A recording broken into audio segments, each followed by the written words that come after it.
Hi, I'm Dr. Andrew Pipe, and I'm Chief of the Division of Prevention and Rehabilitation at the University of Ottawa Heart Institute, and I'm also the Medical Director of our clinical smoking cessation programs. I'd like today to discuss 3 myths that surround smoking cessation.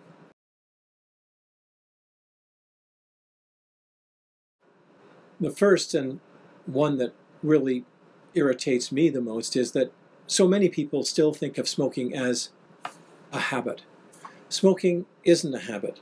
Addiction to nicotine is one of the most tenaciously addictive processes in our community, and many fail to recognize that it is very, very difficult for many smokers to address this very profound and very powerful addiction.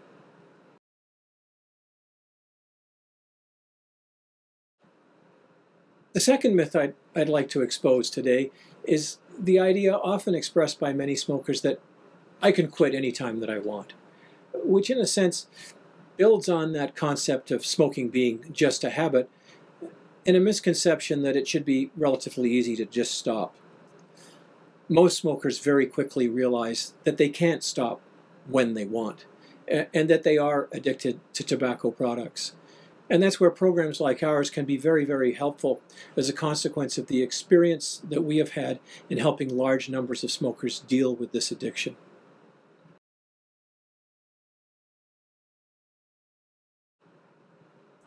The third myth I'd like to expose today is the idea that somehow most smokers should be able to quit on their own and that they don't need medications to help them deal with this issue. It's very important for all of us to understand that when an individual becomes addicted to nicotine, their brain function, their brain structure, and their brain chemistry become very, very different than that of non-smokers. Every day, in order to feel comfortable and to maintain a certain sense of equilibrium, smokers require the constant readministration of nicotine.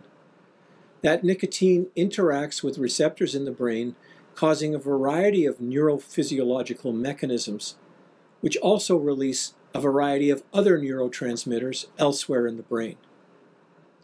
In the absence of nicotine, smokers become very irritated, very anxious, very uncomfortable, and develop a profound craving for nicotine. The use of smoking cessation pharmacotherapy can be very powerful in allowing us to address this disordered neurophysiology and allows us to assist a smoker in dealing with symptoms of withdrawal and craving in such a way that they can be free of the discomfort, the irritation, the uneasiness that typically causes them to go back to smoking, while they acquire a whole new repertoire of non-smoking behaviors.